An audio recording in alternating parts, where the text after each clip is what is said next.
Oh, hoi, hoi, cheeky monkeys. Get on with it. Toppy. It's Bergkamp. Hashtag fuck Dennis. That's magnificent. Hello, John. Up and down. Well done.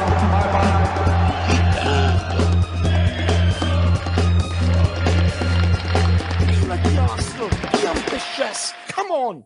Hello, dear viewer and listener, and welcome to Bergkamp Wonderland. We are an Arsenal podcast. With me tonight, it's only Strutter, the man who comes into houses, a key in each hand, windmilling everything within reach.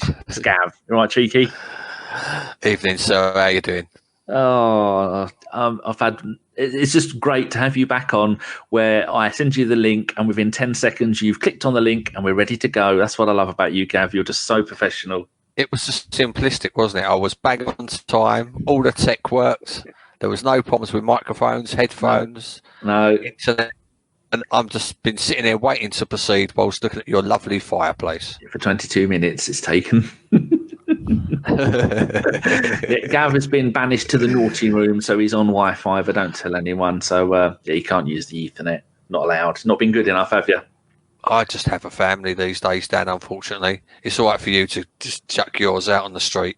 I wish I could chuck it out on the bloody street. Last time she rang me during the podcast, said she crashed a car. Anyway, enough of that.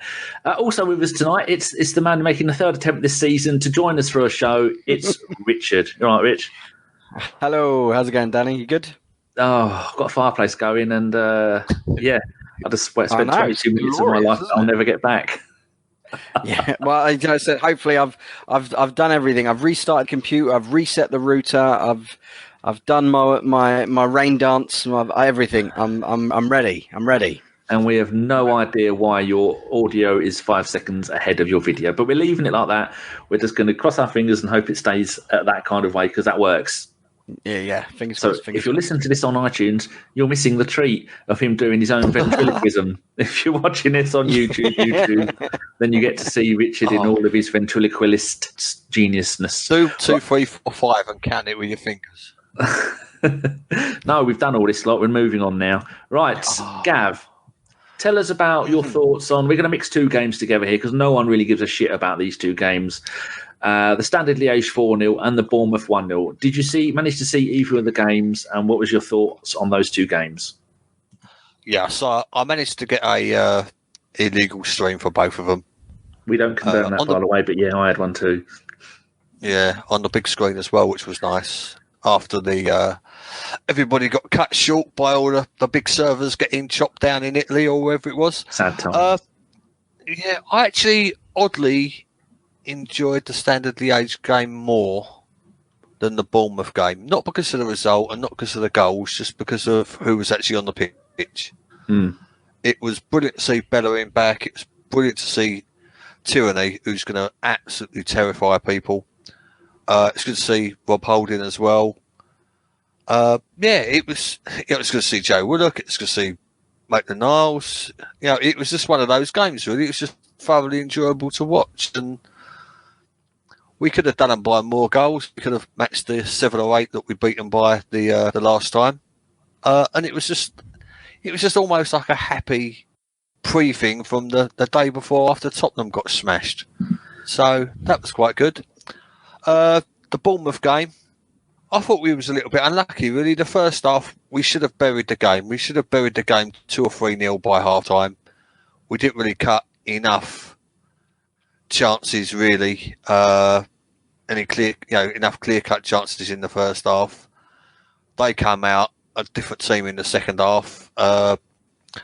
We almost thought like the game was won already at that point, and the second half was a little bit drab, but give me drab 1-0 to the Arsenal for another 28 games, and I'll be very, very happy. That was actually trending 1-0 to Arsenal as a on the Twitter sphere. So at this point, do you think you would like to see the younger players play for the entire season with the likes of Xhaka and who else would there be? I suppose Luiz, Sokratis, Kolasinac, all those other ones. Are you more happy watching the younger players play, and why? Well, as you know, Dan, from a little conversation that we had on Twitter, we had this debate about 5.5 years ago, which you hosted between me, my friend Mo, Jeff Arsenal, and some fella called Blackburn George, who wasn't from Blackburn, and his name ain't probably George either. And I listened to that this morning after the Did you listen to all of last it? night.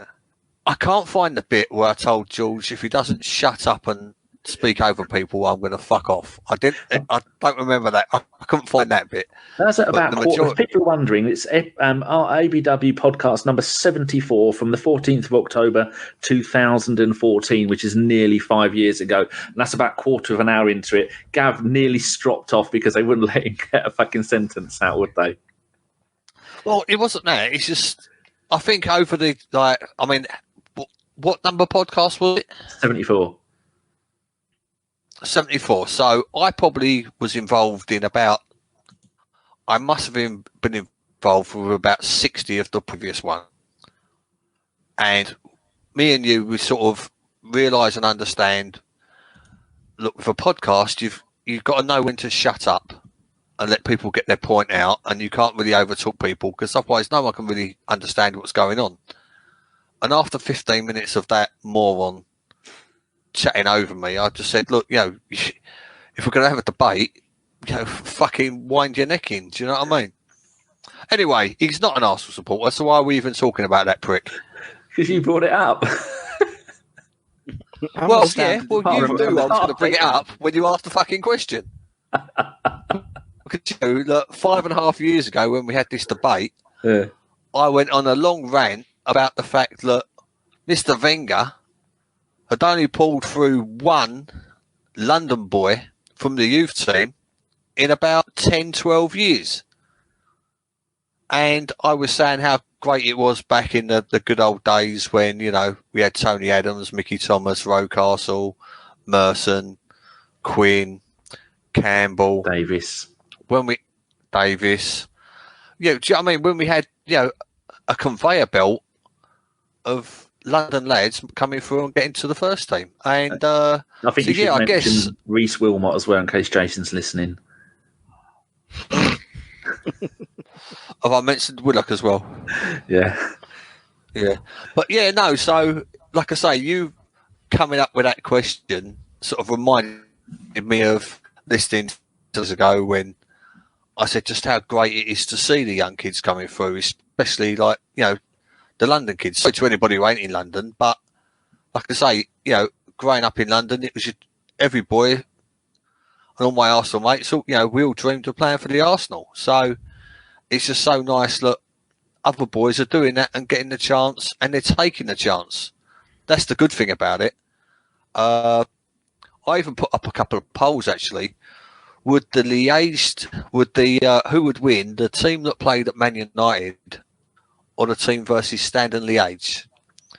So have a guess, you two. What percentages said the Standard Liège team would win? High 80s, 82. Dan? Just thinking, I'm not really scrolling through your tweets to see if I can find the poll. Don't cheat, Dan. Don't cheat. I would say, probably about 80-85%, because I know I would rather watch them all season. What was it? Basically, it was, I think it was 83 on Twitter and about 87 on the Facebook, with similar sort of like about 1,200 votes.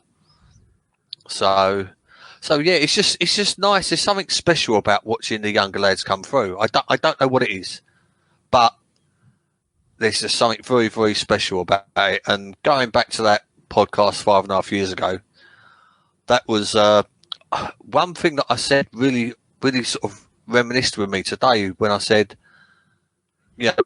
Arsenal have been doing changes, and this was like 6 years ago. Arsenal changed the setup with the youth academy. They pumped a load of money into the facilities. They changed all the coaching system around, and we're actually seeing the benefits, because the kids that are coming through now would have been 11, 12, 13 at that point.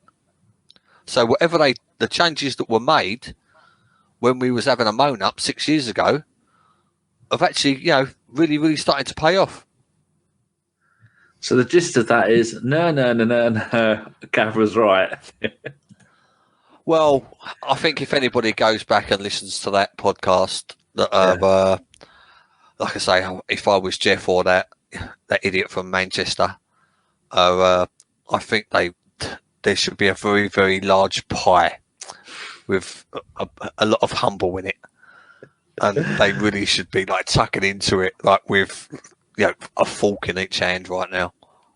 And if people are listening, I'll include a link to the YouTube video of that podcast in the bottom of the descriptions. Richard, thoughts on what Gav was just moaning on about? And then if you want to talk about the Liège and Bournemouth games, feel free.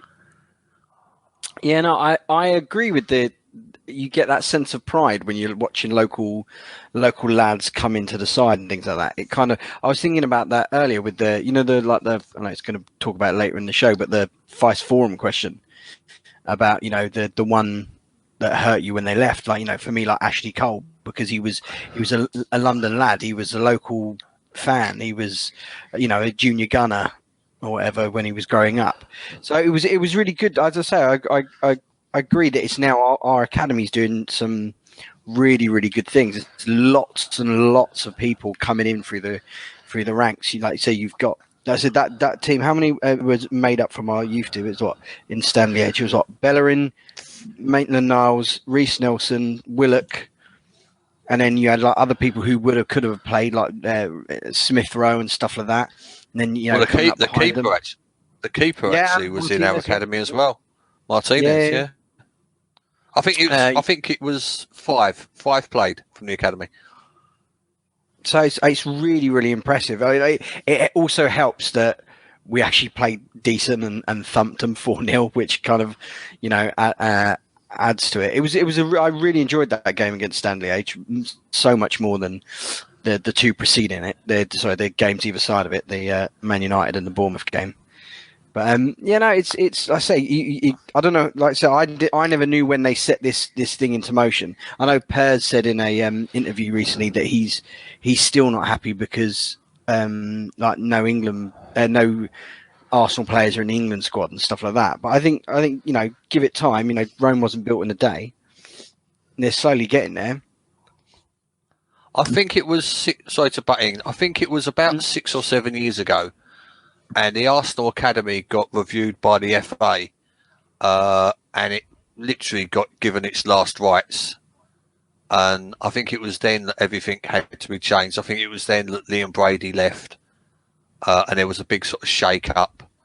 And obviously, there was a big investment in the training ground as well with regards to facilities and everything. I mean, the facilities. If you ever see anybody, go on. I was going to say it's strange that you have because I never knew about that conversation or the I didn't watch that podcast that you guys did them years ago, but it's always kind of like rose tinted glasses that you think that Wenger always used to glance at people coming to the League Cup games and stuff like that. But thinking back on it, apart from Jack, who else was there back in the day that came through and played for us? Really, I can't. Yeah. No, I mean you are right. I mean that was sort of part of the. I mean the podcast in general was a debate over whether or not Wenger should be the manager or not, and it was like a 2v2 Royal Rumble, with Danny being as impartial as he possibly could, even though he was on my side. Love you, Dad. But like I say, that was one of the topics. One of the topics was just how bad the youth setup had got at that stage, because like I say, I believe at that time that it was only Ashley Cole, and Ashley Cole got his chance because our regular left back was injured, our reserve left back had passport issues, and there was literally only he was literally the only person who was on the squad list who had a left foot. So that was the reason that Ashley Cole got his chance, and fair play to Ashley Cole. He grabbed it by both hands, and whatever we think of him now, he's probably the best left back that England has ever produced. But besides him, there hasn't been any. Jack, besides him, there really hasn't been anybody else who's really made a decent career of it at Arsenal.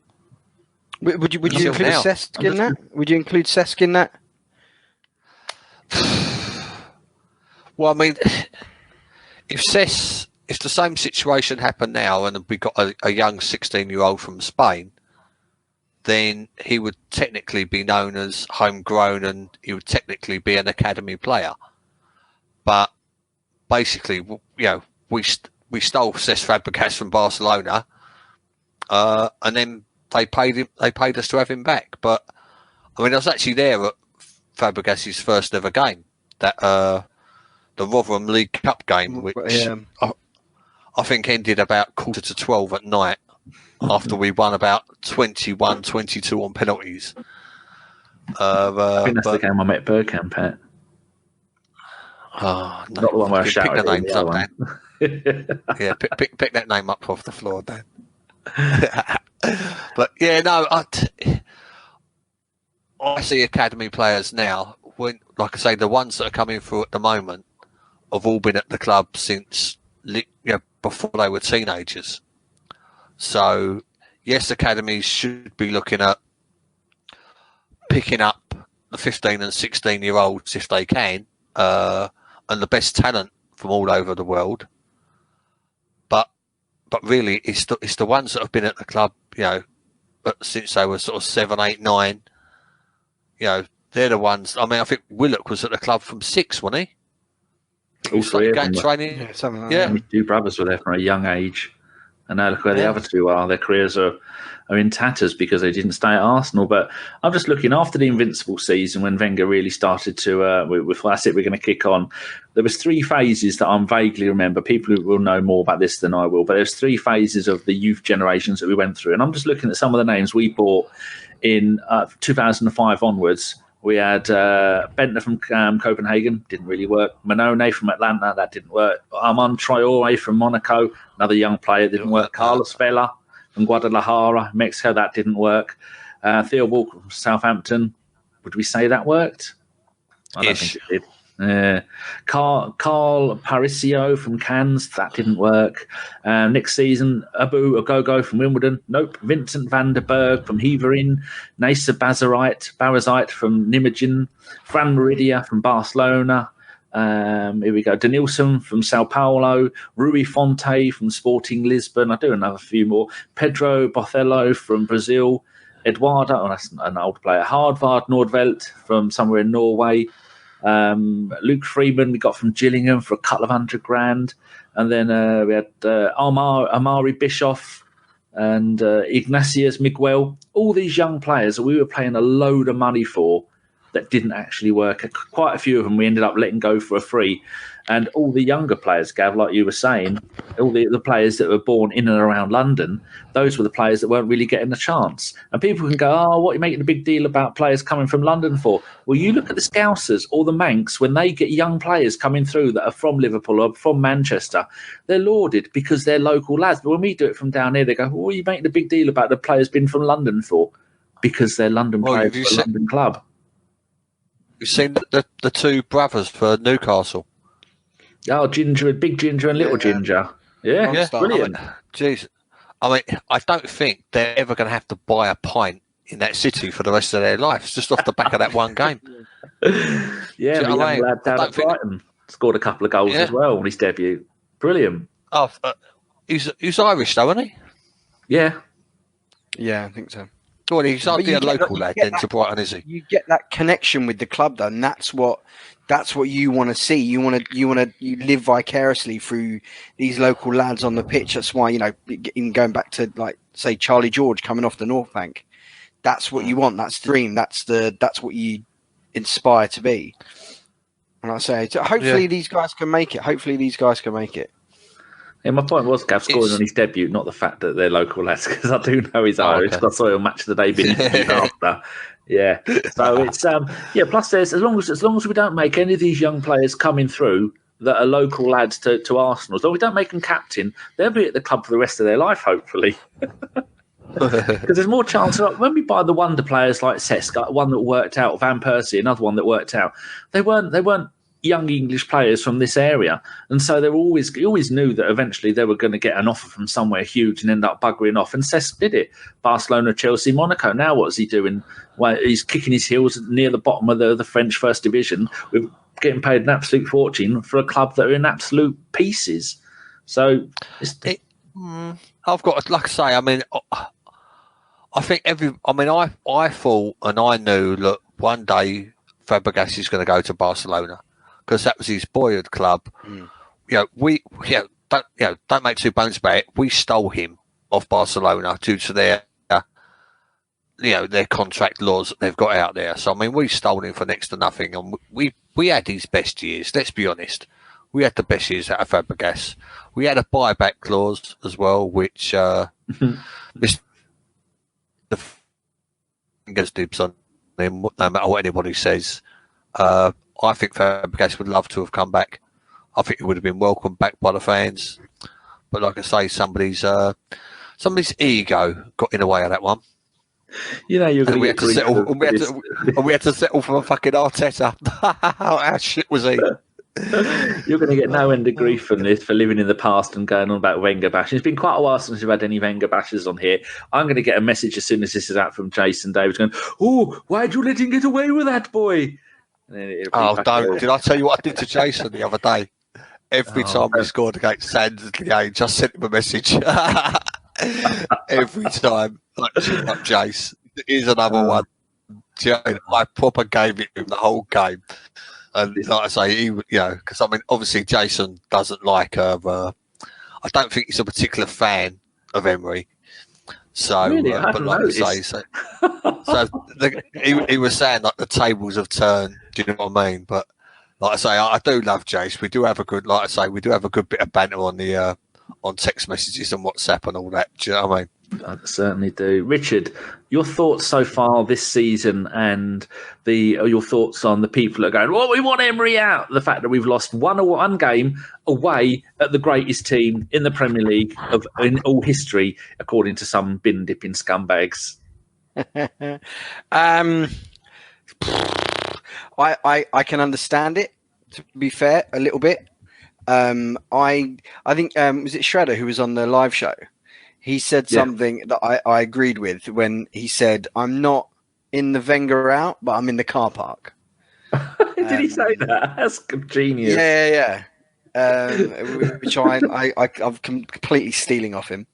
I'm in that mode. You know, Emery's had a year and just over a year and a bit, coming up to going to be like a year and a half soon. Is that right? Yeah, for time season in a bit, and he hasn't fixed what I thought he was coming in to fix, and he's still, the midfield is still a complete and utter mess, and he's not fixed what I've wanted him to fix. I think this run that we're on in a minute, I would say we run this kind of like, so because we're third, aren't we? Yeah, third. We've only lost one game. Again, it's a little bit reminiscent of the 22-game unbeaten run from last season. In the sense, we're kind of thing. We're kind of hodgepodging and getting there off the back of Aubameyang's exploits, kind of thing. It's not like we're putting teams away or we're really, really convinced. Like, if VAR had gone the other way, we could have easily lost the Man United game and lost the what was the other? It was 5 yards onside. What onside? The VAR against Man United. No. Sorry. Sorry. I missed the thing. The handball. Sorry. Oh, VAR handball against Sokratis. And I think there was another one. I think it was like in the Watford game or something like that.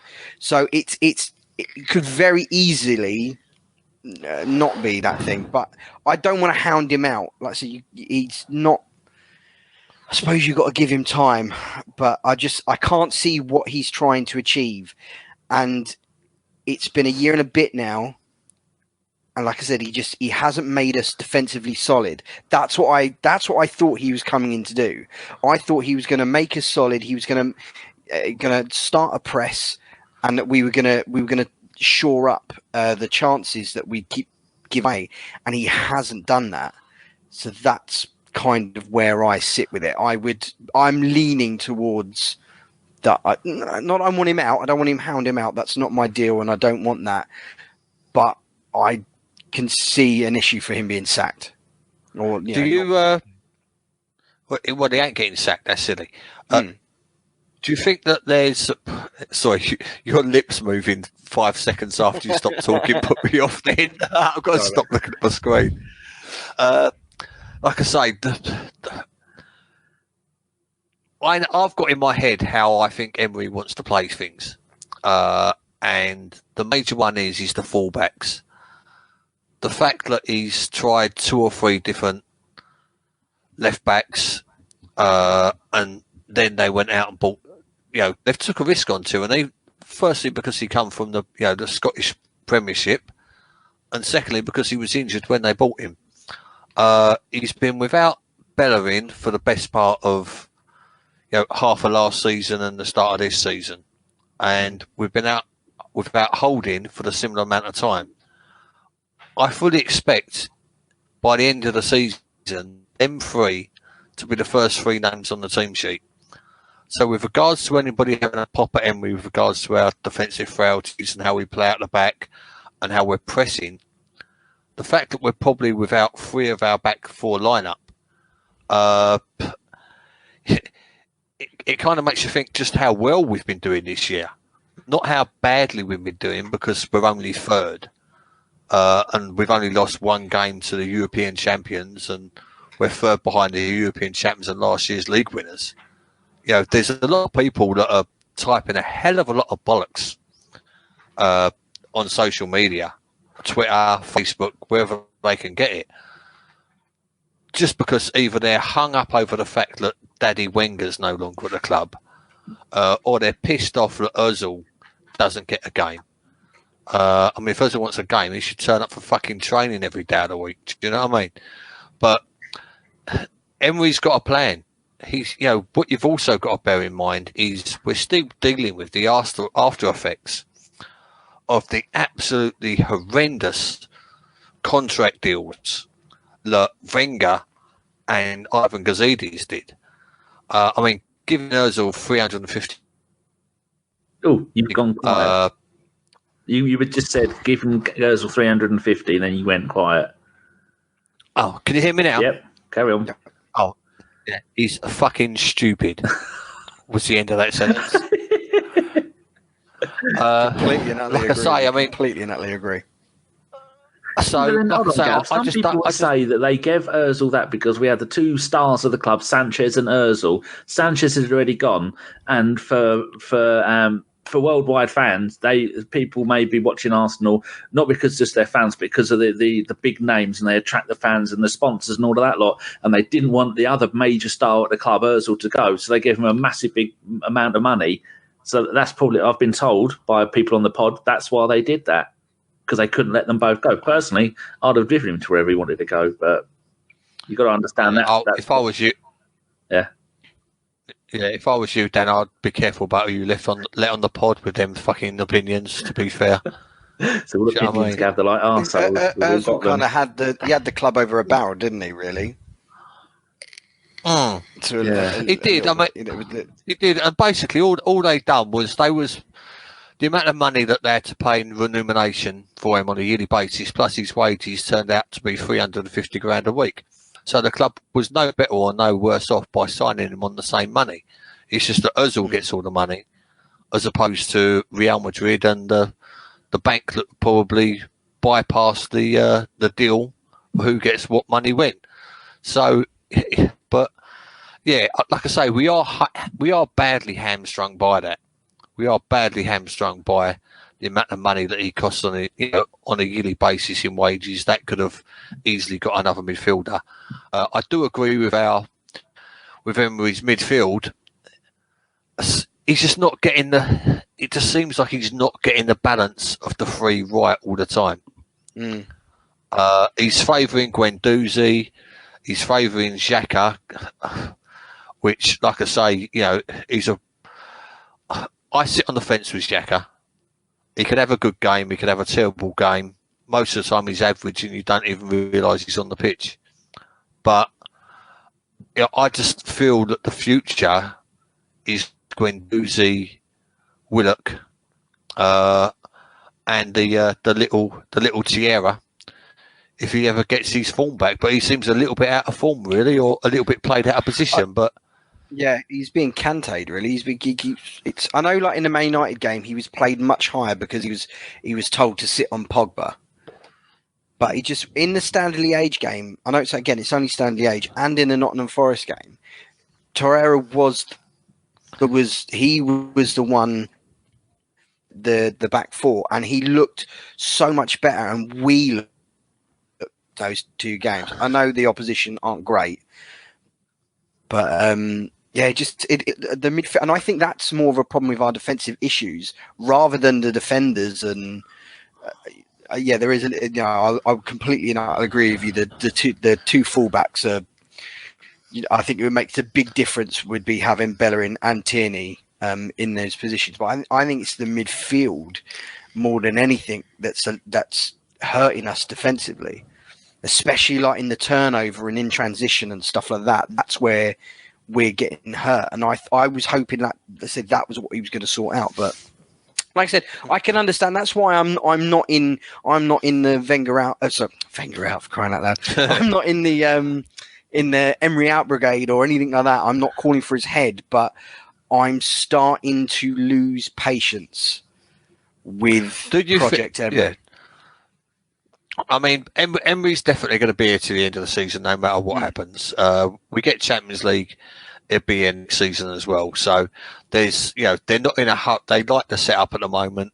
They like him. The players like him, by all accounts. There's no rush for him to sort of go whatsoever inside the club. So really people should just sort of try and back the team like I'm sure most people do when they're in the ground anyway.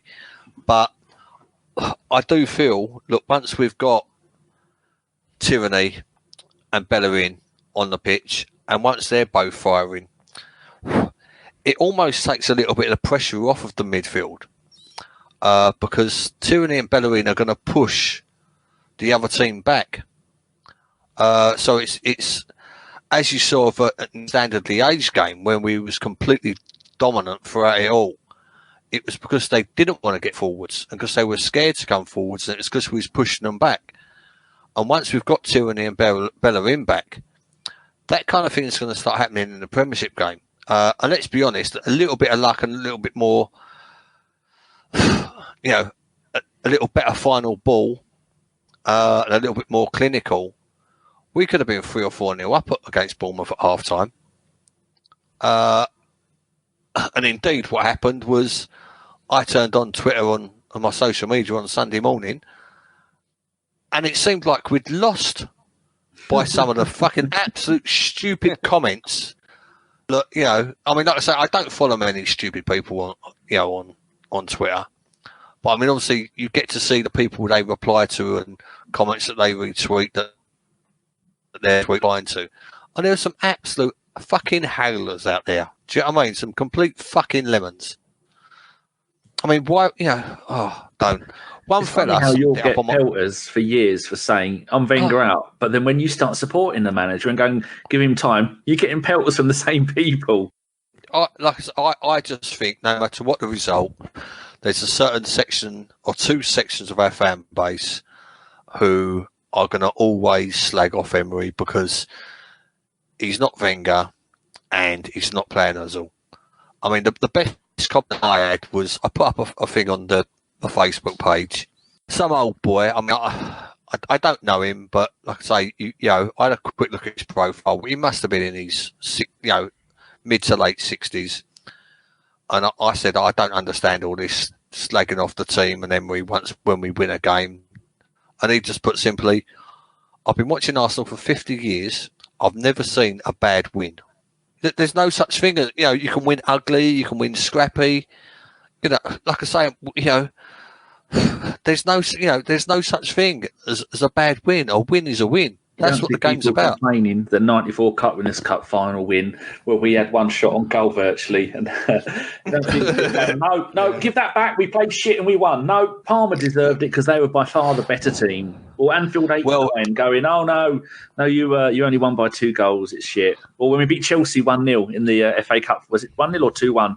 Beat them, or was it 2? I can't remember. So long, it's 2 years ago. Oh, but I think in a one-off, the FA Cup final against Man United, 2005. I was going to say, I think in a one-off, you can kind of disregard that, and a win is a win kind of thing. But like you say, ultimately, a win is 3 points. Whether you win, 1-0 or 3-0 or 4-0, you still get 3 points for it. Exactly. And like I say, all this, I saw somebody done an expected points table. Oh, I hate based on expected goals for and expected goals against. Do you know what they should really do? Fuck off and stop being silly. Just fucking go for a long swim somewhere. Do you know what I mean?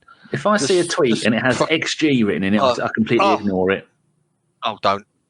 The minute I read a lot of blogs, especially in the morning, and like I say, I could be like a line into something and it says even like the word XG and it's just like off. I just don't understand it. All this it's just fucking twaddle, mate. It is. Do you know what I mean? It's absolutely fucking twaddle. I mean, imagine what the XG would be in the '94 Cup final or the final we beat Man United on penalties. It's don't. To give the listeners a better view of how you see the game at the moment, get both of you to do this. I'll go with you first, Richard. Everybody fit. Your basic lineup that you'd have for most games, what would it be? Leno, Bellerin, Holding, Luiz, Tierney, Torreira, Guendouzi, Willock and Ceballos, Lacazette, Aubameyang, Pepe. I think you may well have picked 12 players then. I think you put 4 in the midfield and 3 up front. No, I went 4-3-3. Yeah, that's the exact same formation I'd go for. Torreira at the base, Guendouzi running around, and then Ceballos being the one behind the strikers, and then the 3 up front. Gav, what would you go for? Do you know what I'd like to, as weird as this sounds, what I would like to see if, in the ideal world, if everybody's fit and everybody's firing, I'd actually like to see 3 centre-backs. I'd like to see Holding, that Chelsea fella, and Chambers, Sideshow Bob Senior, yep, and Chambers, Tierney, Bellerin running down the wings, Guendouzi and Willock in the middle. Pick 3 out of 4 from Xhaka, Aubameyang, Pepe and Lacazette. Just pick 3 out of any of them 4 and just rotate them round. But I really think that, like I say, once we've got, it's just so vital to our season and so vital to how we play, and so vital to the sort of players we've got at the moment to have a fit and firing Tierney and Bellerin. Look, I almost do think that we could go 3 at the back and we could literally play them 2 as wing backs. I mean, the balls that Tierney was putting in. I mean, Lacazette and Aubameyang are going to have a fucking field day with them 2, with them balls coming in. They'll have an absolute field day. And if Pepe can acclimatise, I think is the appropriate word we're looking for, then like I say, if he's banging them in like that on the other side as well and Bellerin's doing his job, we could really, really hammer some teams this year once everyone's fit and firing. But could we beat Man City and Liverpool? That's the thing that's the target we need to aim for. I think Gav is right though. Like if you look at maybe like Bellerin's stats for last season, he only played like half a season. I think he had was it like 4-6 assists, and he only played like up until I think it was like late December, January. Yeah. And like Tierney in the Forest game, my mate turned to me, we was at the ground, and he turned to me and said he's the best left back we've had since Ashley Cole, and he's probably not wrong. Yeah.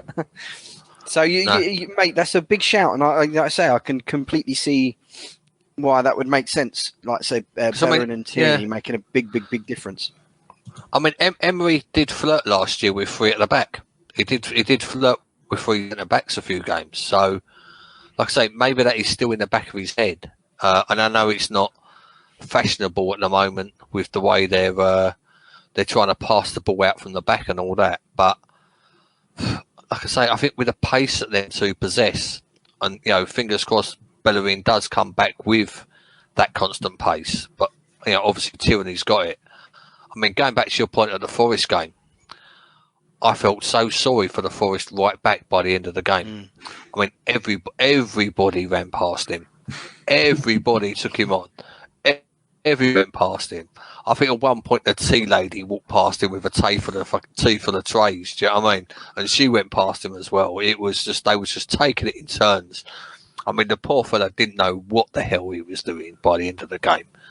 And like I said, that's what's going to happen. And I mean, against Bournemouth, I mean, I was speaking to a couple of mates, during the Bournemouth game, and in the first half, especially, we was going a little bit too much down the right. There wasn't as much going down the left. I didn't think Xhaka was getting as much ball as he needed at all there, really. But once Tierney's on the pitch, he's just going to absolutely exploit some people. He really is.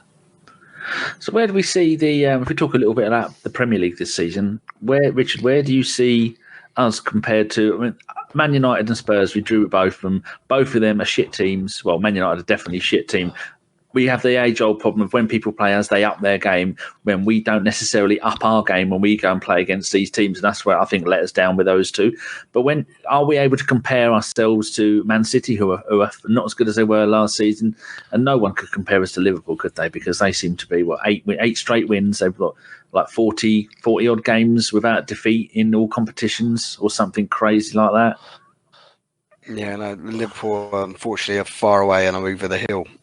They're also like I don't think they've had like a proper an injury crisis yet. They've apart from like Alisson, they have a very fit squad.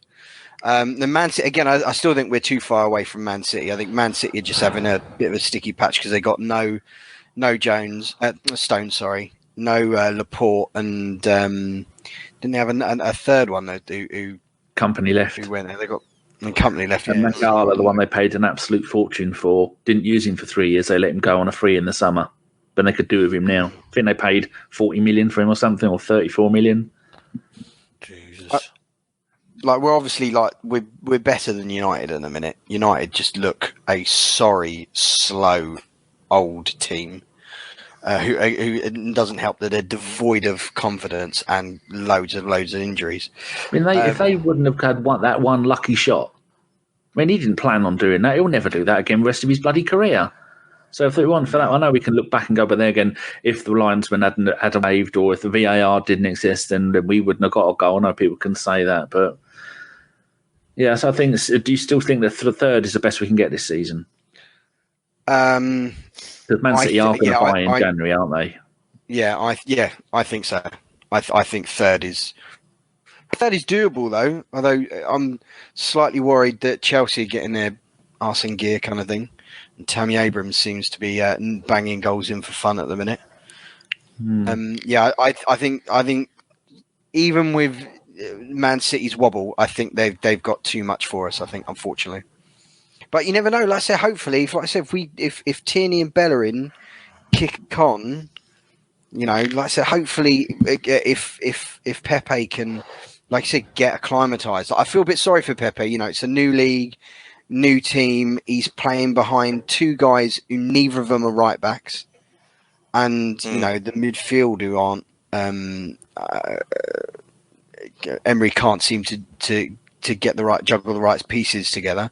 Maybe, like I said, maybe we will kick on, like you said, because we're in not the best bit of form, and we're third. I only lost one game, so I don't know. It's whether you're glass half full or half empty. I get that kind of persuasion, but I think third is doable. Yeah, have your thoughts on us compared to our close rivals of Man City and Liverpool? I don't think we're too close to them at the moment. No, I really don't. You think it's just maybe injuries making us look closer to City? I'm not a big fan. I'm not a big watcher of any other football apart from Arsenal, to be fair. So, I would probably struggle to tell you the Man City, 8 out of the Man City players that played against Wolves that turned them over. There's something not quite right there at the moment. They're not quite ticking. Whether they've got some form of hangover from last year, who knows? Maybe they've got to sort out their defence a bit. But when you've got players like De Bruyne in the squad, you've always got a chance of absolutely turning over teams. So I think they'll come good, and I think we'll struggle. We'll struggle to keep up with them as the season goes on. It's almost like it's a split league to me. Liverpool with Klopp, who, by the way, on that podcast 5.5 years ago, when I said everybody's favourite to take over Arsene Wenger was Klopp, I got laughed at by Jeff on that. But we won't go back into that one, will we, Dan? No, that's what I wanted as well. Gav, you got the lottery numbers for me, mate. Oh, mate, I tell you, I haven't won a fucking tenner on the lottery in years. Absolute fucking years. But, like I say, the way I'm looking at it at the moment is there's Liverpool, Man City, then there's us, and then there's a whole host of teams, and everybody's going to be taking points off everybody. Leicester look like they're getting their act into gear. As much as I don't really like Brendan Rodgers whatsoever, and I'd hate to see him at ours, it does seem like he's doing a job with them. Palace are picking up points. Burnley are up and down. West Ham are up and down. Tottenham are just down. The fucking wankers. Bournemouth, even like Wolves are 11th, and Wolves on their day are going to turn over some top teams. So I think this is really from 3rd to probably down to 15th. It's going to be like the closest points wise. Yes. For them sort of teams, I think there's a lot of teams that are really not going to be putting. I don't think anybody from 3rd to 15th, 16th is going to put on a decent run all season. I think it's going to be win, draw, win, lose, win. It's going to be one of those seasons for a lot of teams. I mean, West Ham on their day are going to have their day as well. So it's just so tight, and we are a step away from class and depth with Man City. Liverpool have just got it at the moment, and if they don't win, VAR will help them win. Like I say, I mean they're the complete media dolls, aren't they? Do you know what I mean? Even when you say VAR, you can't help but say it in a Scouse accent, can you? VAR, VAR, like VAR kid sound. Yeah. So I think we should talk a little bit about the international break. I won't be watching any. Richard, are you watching any? No. Gav, you watching any? Nah, box sets, mate. Do you know what I mean? There you go. There's the new film coming out soon of the spin-off of Breaking Bad. And I think that's coming out this Friday or next Friday. Looking forward to one. One of the most depressing series I've ever seen in my life. Absolute load of turd. Just finished Seinfeld, though. Watched all that again. Right, that's our international break segment sorted out. Lovely. That took nearly 30 seconds. Don't give a fuck. Can't support them when we hate them all game, all season. What's the next bit I wanted to talk about? I just had it before I was saying that. January transfer window. This I've got notes. Yeah, Jason does notes. He's the organised one, and Chris is just good at it, and he makes mental notes. I just hope I get it as I'm going along. Transfer window. I don't think we need anybody. Gav? I think we hopefully, if we can get rid of a couple. Oh yes, definitely. We'll get one in. Where it's a certain player that can be persuaded to fuck off to Turkey for a while. Whilst we pay half of his wages, that would be quite good. Whether or not there's a certain Frenchman who can find a job elsewhere, anywhere, that would be quite good as well. But I do think we're definitely in a situation in January where unless we unload a few, I don't think the money's particularly there. Well, I see Milan have just sacked their manager today, haven't they? So that could be. I know a brilliant manager that's actually out of work at the moment.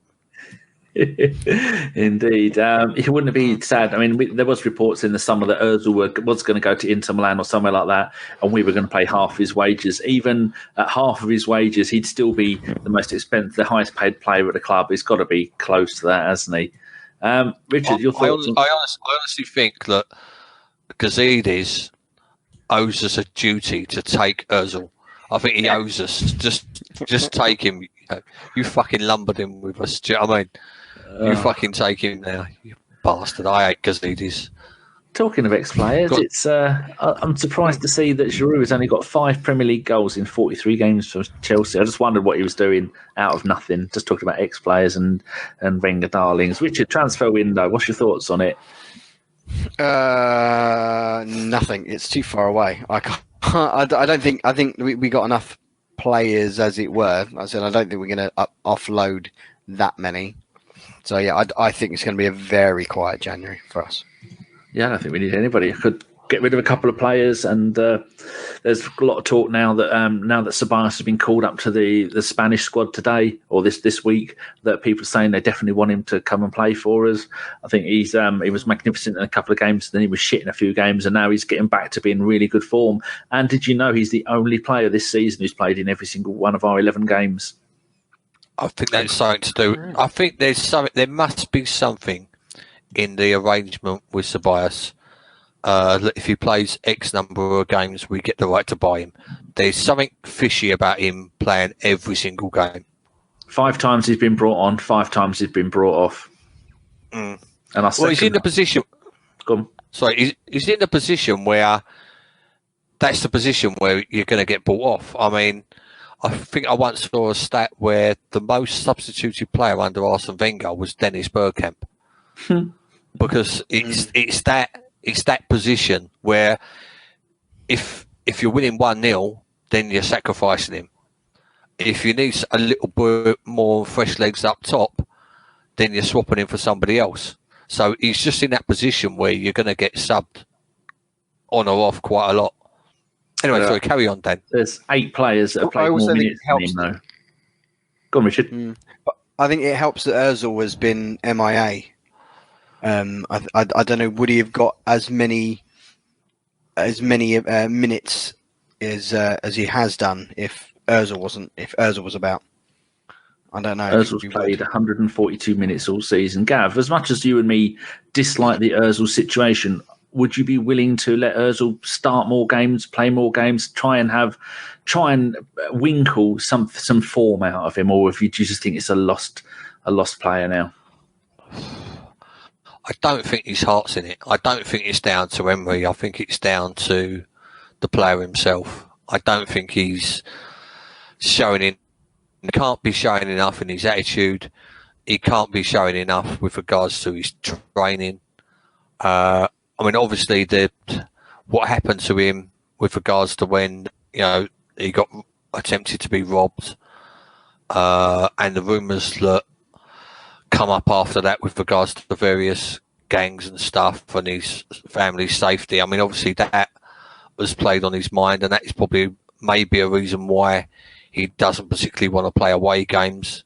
But I think Emery has showed character and Emery has shown strength by saying to him, look, you're going to be treated like everybody else. You will get the same chances as everybody else, but you've got to show that you're there, and you've got to show that you want the chance. He is such a big name worldwide, where many of our other players, like Ceballos, I wouldn't think many people outside of Spain really have heard of him, know anything about him. But when you are, like you were saying, huge in continents where Arsenal really want to make an impact in the markets for getting new fans, selling merchandise, signing up to see the games, where like sometimes you'll see sponsors going around the side of the pitch that aren't aimed at the UK market like they used to be. None of them say, come to Terry's Caravans off the A14. Well, no, it's not on the A14, is it? On the M25. You're not going to see that anymore. So much of the stuff is going to be aimed at the emerging markets. That's the word I was looking for. Yeah, well, let me throw that back in a kind of way to you, right? Yeah. Since there's been social media, the three biggest players in the world social media-wise has been Messi, Ronaldo, Beckham, right?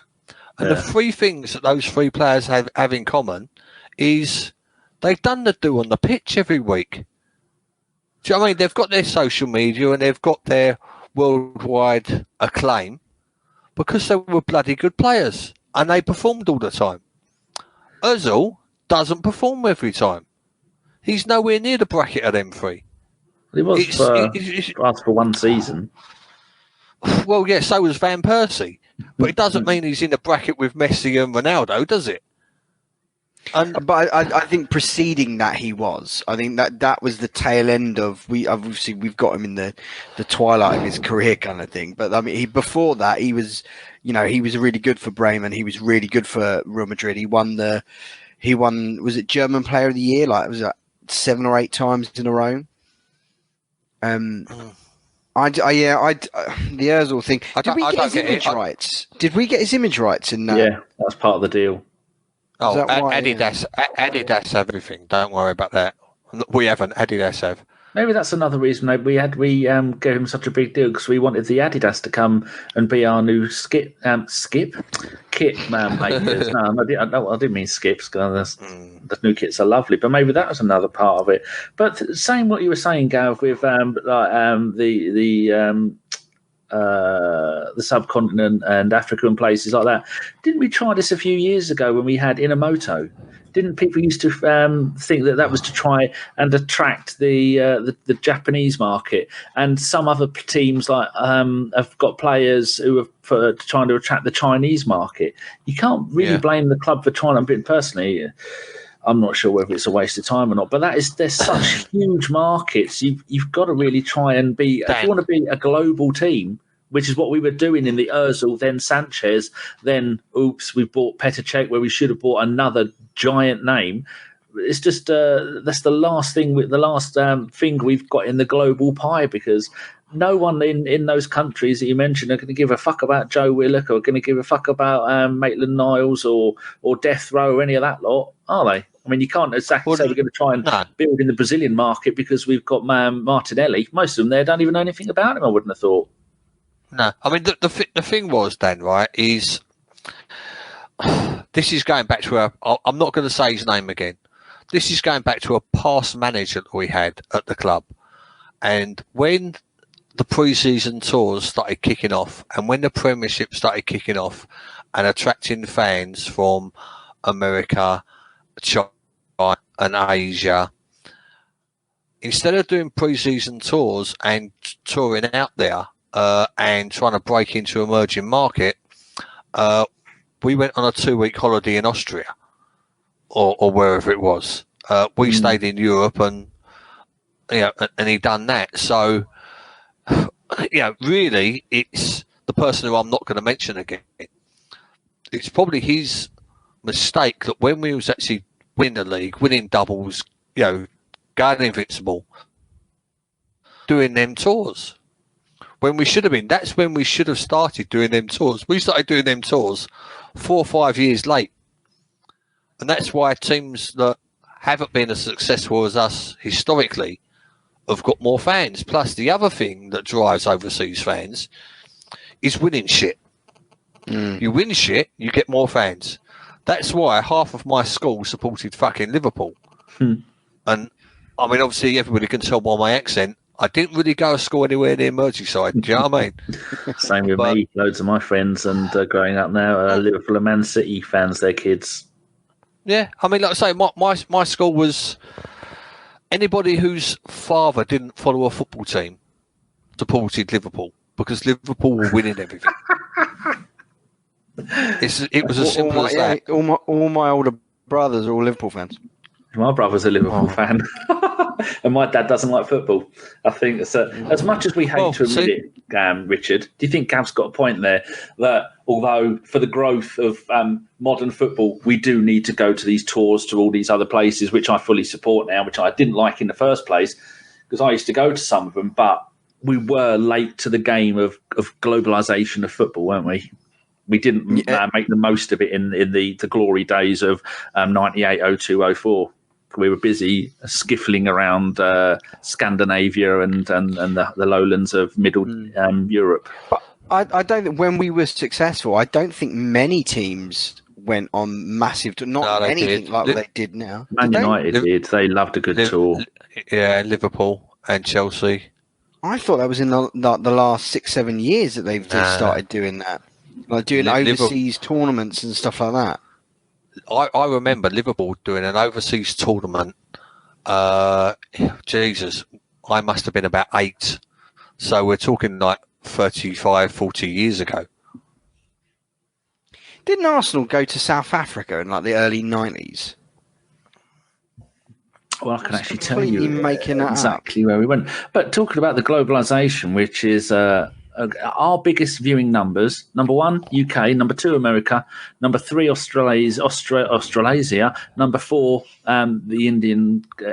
Is it the Indian subcontinent? Is that what they call it? India, Pakistan, all that kind of area. They're our 4th largest viewing and listening audience. That just shows how I mean, when we first started this, and we did this in 2012, we were looking at the numbers. Most of it was from the UK. I mean, the amount of fans that we've now got, not us got fans, the club has got fans, and the podcast have got listeners that are from North America and places like that. It constantly astounds me. And I have a look at the map where all the people are popping up from. We're all over the world. We've even got quite a few people that listen in Japan and areas like that, which is why I love to see these tours. Remember, we did. When ABW first started, we had a tour to Japan, and we had an English bloke who worked in a Japanese school, whose name was Colum, who came on and did a show with us about 4 a.m. talking about how Arsenal would be seen in Japan and about the tour at that time.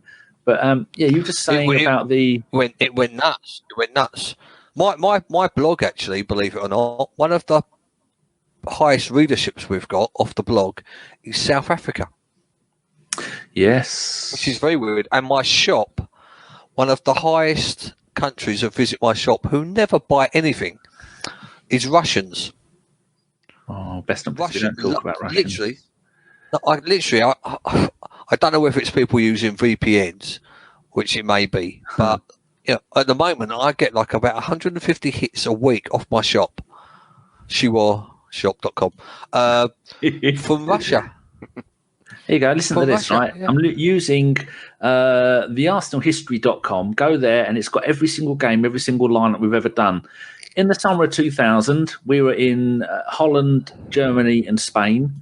2001, 2002, we were in Turkey, Spain, and Italy. 2003. Austria, Greece, Italy, Germany. There's a pattern forming here, isn't there?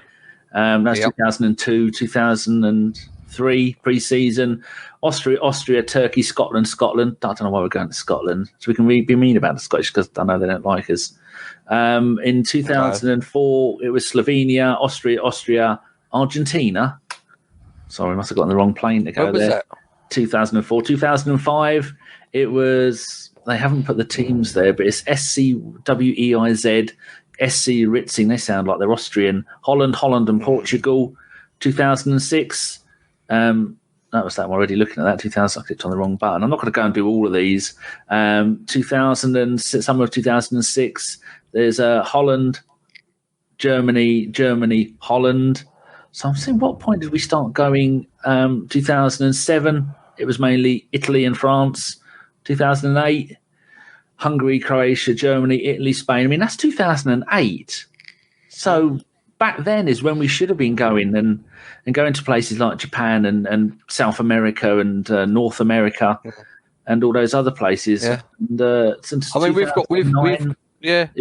Austria, Hungary, Germany, Spain, Scotland. I think the Scotland ones might all be testimonials. But until you said that, Gav, I never really thought about it. That's terrible. That coming up to the whole of the first decade of the 21st century, we hadn't been outside of mainland Europe, really, apart from one game in Argentina. No. Gav had a point. That's disgusting. I've got a few friends that used to go again. Have I gone? No, you're there. Am I here? I can hear you. Yeah, I've got a few friends that used to go to the pre-season one in mainland Europe. I used to go out there for a couple of weeks, and like I say, they've developed friends for life, and they had an absolute blinding time. And I've also got friends that no matter where we play in the world in pre-season, they go. I've got mates, that went out to Australia and Japan, and mates that went out to America last year. And, for as much stick as I've probably given American supporters over the years, there's some really, really nice people out in America that support Arsenal, really supportive, knowledgeable.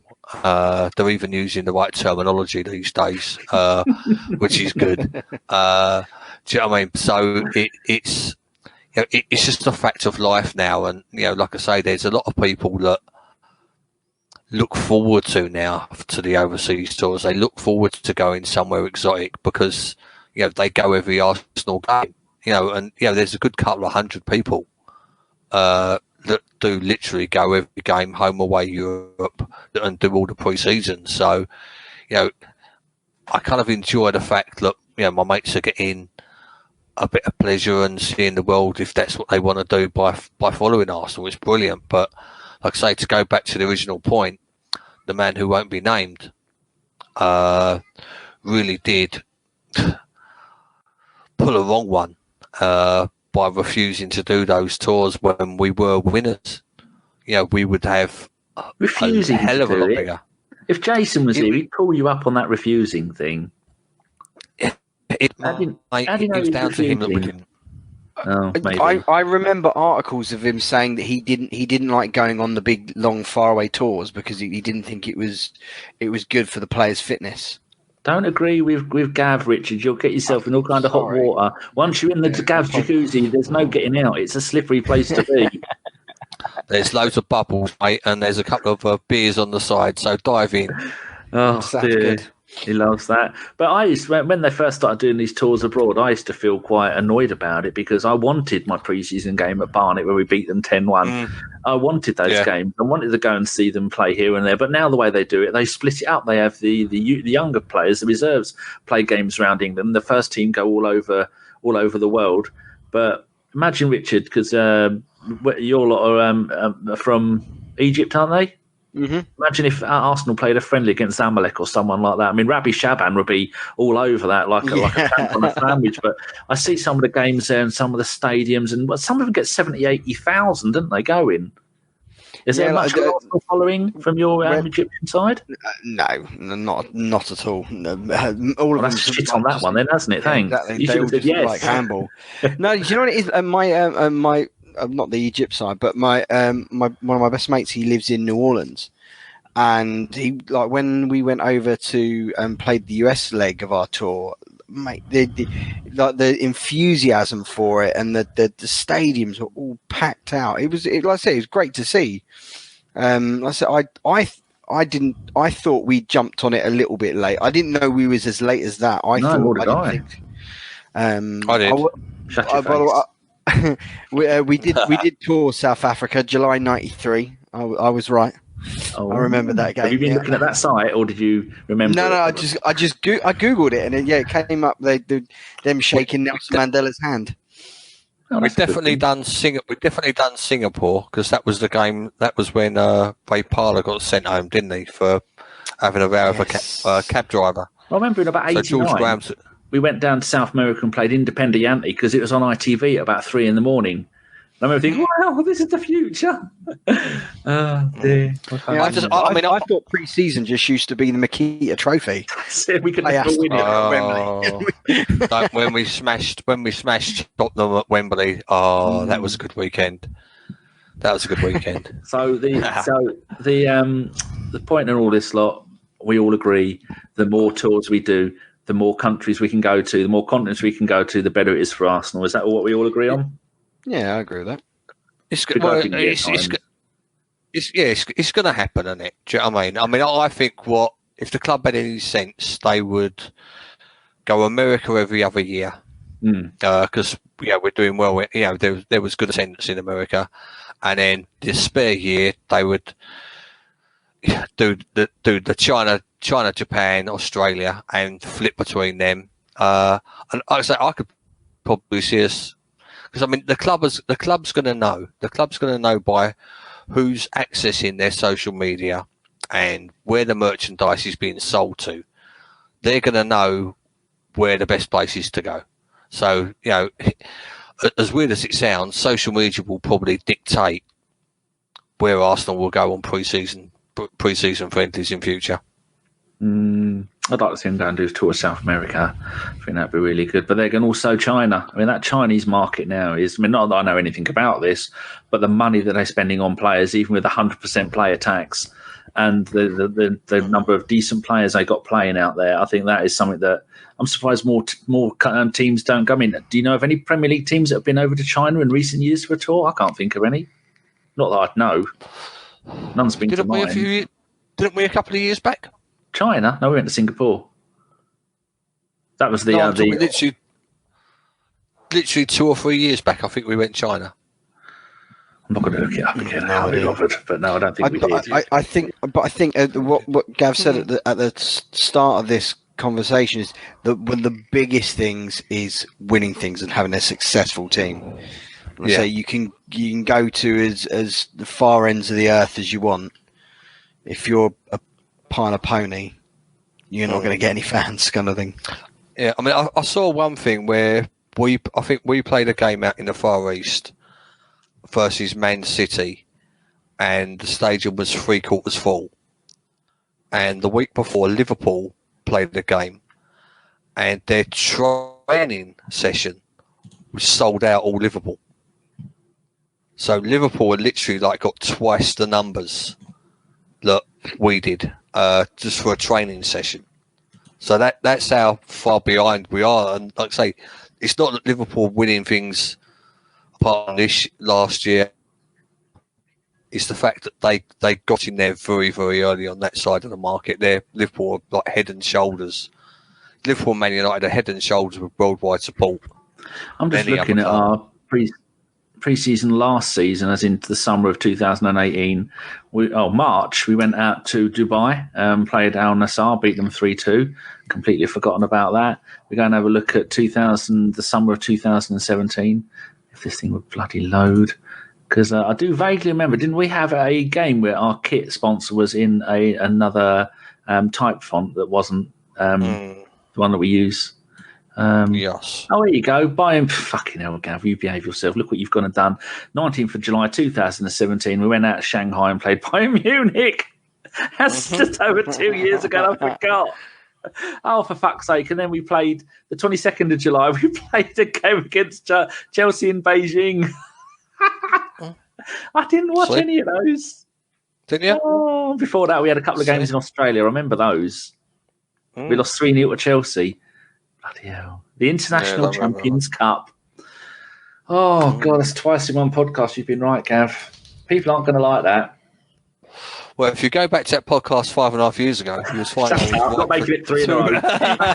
The W's are stacking up now, aren't they? Yeah, I'm slipping into post-pod chit-chat rather than actual pod getting the fuck on with it. So 1 hour, 15 minutes in, we are going to go over to the listeners' questions. First question for you, Richard, from Josh Robinson. If you could choose one manager to replace Unai Emery at the end of the season, who would it be and why? And you can answer that one as well, Gav.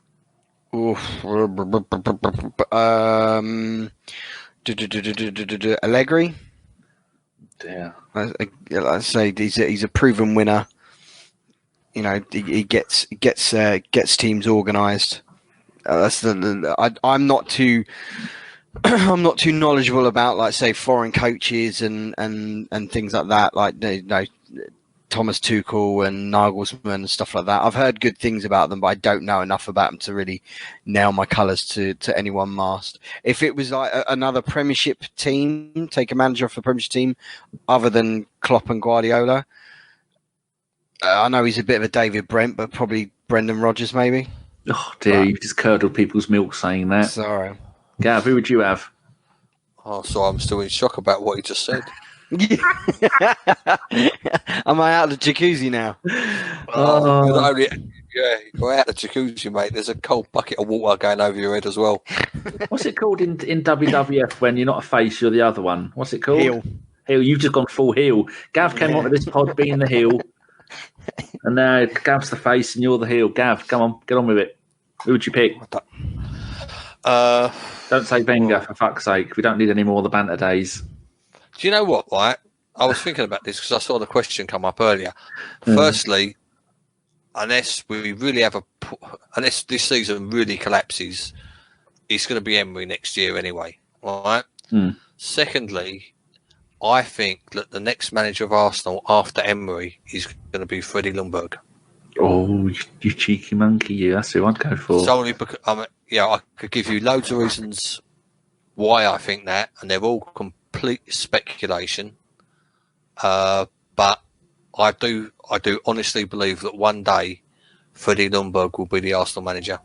And don't you dare say that Vieira and Piers will be his assistant managers. No, they won't. At Bergkamp. And all our other favourite players. No, he'll probably pick some Swedish fella look nobody's ever heard of. Kim Kallström. I was literally about to say that name. In a back brace. Oh, stop it. Right, next question. I'll start with you, Gav. From Kurt Ice says, is Aubameyang in the best form of his career? Gav, what have you done? You couldn't make it up. Sorry, Dan. I rolled over and I pressed mute on these headphones that you gave me. Sorry, I don't want to get bed sores, do I? No, not in your knees. No, exactly. Hopefully, Aubameyang is only going to get better this season. I think he's in cracking. He's putting them away when they're on there. Yeah, hopefully he'll get better. Well, in his career, he's had, at the moment, he's only one goal away from being a goal a game. He's got 8 in 9. His last season at Dortmund before we bought him, 21 and 24. Season before that, 40 and 46. So that was the closest ones he's been to a goal a game season. So, I think it could be Richard. Next question for you. No, that's for me. It's from Chris at Swedish Gooner says, is there a pigeon outside your window, Danny? No, pitch black. I can just about see the Sharan and a street light, and that's it, really. Right. Sorry, I'll Photoshop something later. Yes, you did the one with the pigeon with the hat on. Right, a question for you, Richard, from Matt L. Roberts. Should we as fans be worried that October's fixtures could cost us in the long term? I think he's meaning about the amount of times we've dropped points when we could have got the fuck on with it and got an extra. We should have beat Man United, shouldn't we? And Watford. Yeah. I'm only saying October's fixtures. How many have we played in October that we haven't won? None. Or is he predicting others? Look at. I think there's only another 3 games in October. Oh, end of October. We are at home to Palace, away to Liverpool, and this. We've won every game in October so far. So we got Sheffield United, then Victoria in Europa League, then Palace. Yeah, and then Liverpool in the Carabao Cup. Do you think maybe he meant the September games, as in drawn with Watford and Spurs and drew with Man United? Phrase the question again, please, Danny. What I shall read it verbatim. Should we, as fans, be worried that October's fixtures could cost us in the long term? I would say no and move on. Yeah. No, great answer. I agree. Next question, please. All right, from our Ellis. This is for Gav. He says, seeing as Gav is on, what is everyone's favourite Wenger moment and memory? The day that he left. Closely followed with all the stuff that we won. No, I mean, like I say, I would honestly prefer to completely wipe out the last, the dying days of Wenger, so to speak. You've just become a fucking face, mate. Don't go full heel again, for fuck's sake. Just say, when we did the Invincible, say that. Do yourself a favour. 98 was the FA Cup day. 98 was a great day. Yeah, I was there. Brilliant. The Everton game at the end of season 2002. I was there for that. That's brilliant. Yeah, both days. I have no idea how I got home. That's how you do it. That's how you stop getting hate. You be nice. It's not hard, is it? I'm not hating him. I really, really appreciate and really, really love the good times that we had. Oh, now you're taking the piss. Shut up. Right, Richard. So what's your favourite Wenger moment or memory? Invincible season. What was that year we beat Everton. It was like 7-0, and it was like Bergkamp's. Yeah. One more year. Everyone screaming, shouting, "1 more year." Yeah, I was at that with an Everton fan. He didn't care they lost 7-0. Was that 2002? Because they got into the UEFA Cup. Yeah, well, it might well have been. Okay, I thought it was like 2004. I've got no idea. I'm disagreeing. Yeah, I can't remember. Yeah, I just remember I was in a bar in Amsterdam, and all these goals go in. So yeah, I'll say those two. Okay. One for Gav for Marble Halls TV. Are we being too ungrateful for moaning about the Bournemouth win when we're in third place? Yes. Good. One for you, Richard, from for Fraz. Says, given that Unai Emery seems reluctant to send his teams out with an attacking mindset, are you at all worried about how he is going to deploy Hector and Tierney? No, I don't think so. I don't think he's going to be able to temper their games that badly. Yeah, no, I don't think so. I don't think he's gonna make them not attack. I think it's in their natural DNA to get forward. You've seen that in the couple of games they've well, especially like the couple of games that Tierney's had. So no, I don't have a big fear about that. Are you worried at all, Gav? Worried? I'm excited, mate. He's going to improve the pair of them. Fucking stupid question. Move on. Sorry, Fraz. Yeah, that's Fraz's first ever question. We're very sorry about that, Fraz. And Frazzles are one of my favourite crisps, so I hope that's made up for Gav being a tit. Right, question from Nicky Wilson. Let's be honest, mate. Nicky Wilson, this is a question for both of you. He says, so, Pepe. Oh, no, I thought he was going to say about Pep, as in Guardiola. No, this is for you, Richard. So, Pep, when are we allowed to start worrying about him being a flop? I thought he was on about the Man City manager because they've lost a game. That would have been funnier. Who, Pepe? Yeah. You've got to at least give him this season. As I said earlier, he's been playing. It's a new league, new language, new team. He's playing behind two guys who neither of them are right backs and behind a dysfunctional midfield. So I think far too much has been put on him. I'm not worried about. You can see glimpses of things that he's doing. That there is a player there. Whether or not we can harness it is another thing. But I think you've got to give him at least a season. Can't give like he's had. I think is it 8 games or 9 games or something like that? Yeah, he should have 10 goals by now. What's up with you? Jesus Christ! I know he cost like an arm and a leg, but that's too quick in my estimation. I'm not overtly worried for him. Okay, Gav, you got a quick answer for that? When should we start worrying?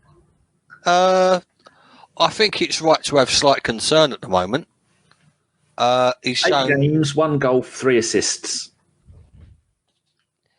Yeah, one of them was a corner, wasn't it? Shh, get on with it. Right. Okay, sorry. One of the goal was a penalty.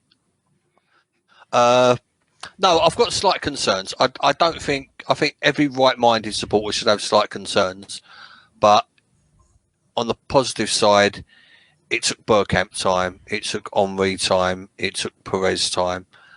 Hopefully he'll come through. Yeah, if he comes through anywhere near any of them 3, then all good. Like I say, he's shown sparks. He's the only player to turn Liverpool's super centre back everybody rates. He's the only player that's gone past him in about 3 years. So he's obviously got something, but I'm just waiting for him to click. I would actually even play him in one of the Europa Cup games and start him in one of the Europa games because I think he needs a little bit of a confidence boost. I think there's a slight confidence issue there. But I think once he's got the confidence. I said that me and Danny did the preview show, and I think I really wanted him to start against Liège. I think you're spot on. I think he needs that little bit of kickstart. He needs that first goal just to kick him in gear.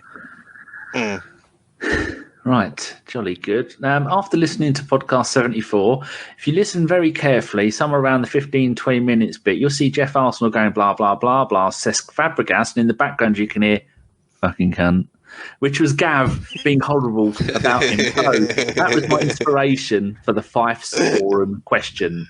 Which Arsenal player did you love most at the time but hate the most now? Bobby Chakrabooti says it's got to be RVP. That little boy can go fuck himself.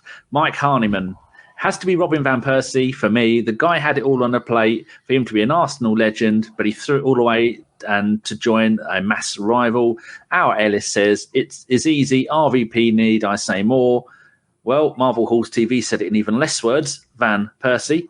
Fraz, don't be mean, Gav, said Van Persie still breaks my heart. Nicky Wilson, RVP, 8 years of being injured, has one good season and jumped shit to Man United. I'm glad he's gone grey. Ryan Karasi says there were so many when you think about it. Cashley, RVP, Nasri Adebayor, for me, it's RVP. One-armed bastard, as succinctly put, Nasri. The horse-faced lesbian is now playing for Anderlecht at the middle of the Belgian league because they're managed by company and some other bloke. Steve, who is at Hazel Merson, and Coin at A Coin, both say Frank Stapleton, showing your age there, gentlemen. But we, for the kiddies listening, he was one of our star players, and he says he didn't want to leave. Man United put in a bid for him at 900,000 at the time, and so he left. There is more to it than that, but I can't remember what I read. Matt L. Roberts has got to be close after everything he's done, Adebayor. And Shane Lynch, finally, evening people. For me, it has to be Van Persie. Sickened to my ring when he left for them. Also, great podcast this season. As always, good luck, people. Thank you very much. Shane, right. Richard, what's your answer? RVP, I think. It's a toss-up between RVP and Cashley. Like I said, the Cashy one hurt more because I liked him more, but I didn't like him as much as I liked Ashley Cole more than I liked RVP. But the fact that the way RVP left as well left a bitter taste in my mouth. So yeah, RVP for me. I just had a tweet from Rennie A, and he says Van Persie as well. Gav, what's your answer? I'm honestly struggling. Because the players, look, I can see why Ashley left. I can see why Robin van Persie left. And they were two players that I really did love at the time. Players like Nasri, I liked him, wasn't a huge fan, so I'm quite easy to hate him. Haleb, I hated him at us. I'm actually happy he left us. So I'm actually struggling because I can see, I'm not old enough to remember what Frank Stapleton did. Not old enough to be gutted when Liam Brady left. I was upset when Rocastle left. I nearly cried in my pint when Merson left. And he turned out to be a right prick. So, yeah, but like I say, there's no one that I mean, if you go back and look at it with Ashley Cole, and we was all calling him a greedy bastard because he left for an extra $5,000 a week. History kind of proves the fact that he had a verbal agreement and the club went against it, so he moved, which is fair enough. I mean, he was there from a kid, and they screwed him, and history shows that was the wrong decision because he's the best left back England have ever produced. Van Persie left because he wanted to win trophies. And he could see that Wenger wasn't taking the club in the right direction.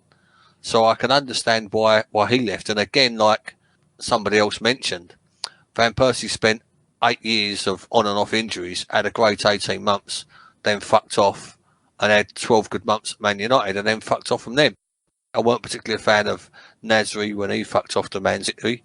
I wasn't particularly a fan of Sagna when he fucked off to Man City. But just one of those. I've never been overly gone from love to hatred, even though I probably did do my fair bit of swear words at Ashley and sung naughty songs about Van Persie's attitude towards women. Go on, mine's going to be Patrick Vieira.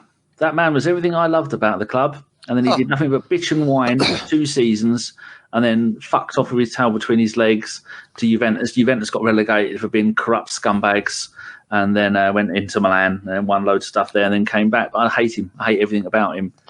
He didn't want to go. He didn't want to go there, don't you? He spent nothing but 2 years bitching and whining. He wanted to go to Real Madrid. Yeah, and they said no, stay another year, so he stayed another year, and then they said no, stay another year, and they stayed another year, and then he said, I want to stay another year, and they went, no, fuck you, we're selling you to Milan. And in second place, Thierry Henry. Fuck you as well. Fuck the pair of them. I don't want to see anything to do with either of them. You're both scumbags. You both shit on our club, and you both should have fucking stayed. You'd be thought of in the same breath as Tony Adams now if you both would have stayed and retired at Arsenal. You didn't. You both went, fuck the pair of you. Dan, go and have a nice cold drink, mate.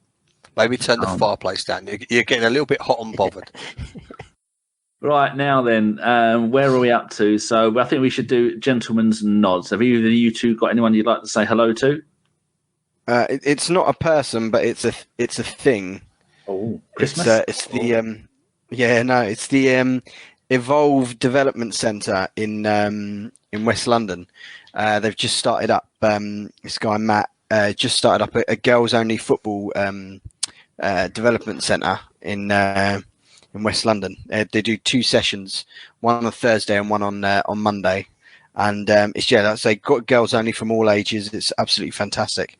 If you're from West London and you want girls from 6 to 13 or whatever it is to play football, I said I'll give you a link or something. But it's fantastic stuff, the coaching that he's doing down there. Good. Gav, you got anyone? Again, it's not a person, it's a thing. On the 27th of October, before the game against Crystal Palace, the club are running a Support Islington food bank scheme, where if you have a look on my Twitter, actually I tweeted it earlier today. It's a club employees incentive. It was done last year, oddly enough. I believe it was against the Crystal Palace home game last year as well. There's a list of donations for items that they would like. And even though Islington is perceived as being a very, very rich borough with lots of champagne socialists in it, there is some very, very poor estates, some very run-down estates around the back streets of the club, with a lot of children that are on and families that are struggling. So, like I say, the club are planning on being involved in 2 or 3 food bank collections every season from now on. I believe the last one they did last year was very, very successful, and there was a lot of donations. So, my shout out would be to that, because, like I say, it's not just a case of you go up Arsenal, you see a few big houses, everybody's in the pub, everybody's spending money. You've only got to come out the train station at Finsbury Park and do a right, and you'll see homeless people. You've only got to sort of go for a walk, the other side of Holloway Road, and you're going to see various estates and various areas where people aren't well off. People aren't living the life of luxury in their £1 million pads. So, as a community club. And like I say, this is something that an Arsenal, I won't embarrass him by mentioning his name, but those that know, he's doing this and he's setting this up going, and I think it's only right for everybody to support him. And if you are going to Palace game, there's one drop-off site by the museum, there's another drop-off site by the Thierry Henry statue. And like I say, if you can donate, can on the way, buy a tub of shower gel, buy a packet of biscuits, buy a tinned fruit or whatever. It will help. And like I say, it harks back really. And I'm going on a rant. I do apologise. And it harks back to being a community pub. I mean, you look at the areas where the ground is at the moment. You go back 50, 60 years. That was an absolute shit, a complete shithole. There was complete poverty. I mean, my great-grandparents actually lived on the site where the ground is at the moment, above a laundrette. That was their first home, one room above a laundrette. Like I say, and there is areas still like that around the back of Blackstock Road, around the back of Holloway. The other side of Highbury Corner, where the Swan people that are struggling. So, would it? Instead of having 5 pints before the game, have 4 pints. Buy a couple of tins fruits out of the grocers on the way and drop them as you go into the ground. And if everybody did that, then it's going to help the local community a bit more, which is what it's about, really. My gentleman's nods, as always, go to the wonderful people who stuff notes of various denominations down Jason's leather thong during live shows. Michael Hernandez, Grass Patch, Unique 79, Gabrielle, Unique 79 again, J Rob, Darrell Kane a couple of times, Eric Newcomer, Sam Ruth, Gabrielle again, Adrian Hedari. What date are we down to? Marquis Hodges, Thomas McClements, nearly done. Maxi B.E., Benjamin Ashton, and J. Rob. That's all the people that have stuffed Filthy Luca down the front of Jason's well-oiled thong during live shows. So thank you very much to all of you lot. Yes, indeed. Right. Anybody like to say anything before we go? No, not a lot. Just thanks for having me on. It was nice to pod with you, Gav. He doesn't mean that. And you, mate. I don't mean that either. Right, we are going to be doing I think it's a mental health special. Jace is organising for the international break. We've got Dave. Is that with Jake? Yes, it is. Yeah, it is. Oh, good luck, Jake. Yeah, he is. And there is Davey Boyd's book review. The one about Twitter. Then we're going to do one where we're going to have a chat about our mate Steve, who sadly passed a couple of months ago. Helped him, like with me and Gav, started this pod up, and without him we wouldn't be where we are now. And we're going to try and fit that in over the next 2 weeks, so keep your eye out for new stuff. And sorry, just to go back, Davey Boyd book review. It's not Davey Boyd. Davey Boyd's the one who was asking me about that. I was going to say, because you need fucking subtitles. Darren Berry. Davey Boyd. Berry, yeah. See, they both begin DB, don't they? That's why I got confused. And I was thinking of that. It was Davey Boyd that was asking about the pod. No, it's Darren Berry's book, isn't it? Clickbait. He's Darren. Clickbait, I've had a look through it. There's some good stuff in there. And some bad stuff, but that's mainly the results on the pitch, not his writing in the book. So we're going to do a little book review about that. And we've got another book review coming up in maybe a month or so about Arsenal songs. So that's gonna be an interesting one. Always who's going to do that? Are you going to get Mark? It's Mark Andrews and Matthew. I don't know. I've not seen the book yet. Ain't you? Yeah, it was Mark messaged me. Do you fancy doing it? I said yes.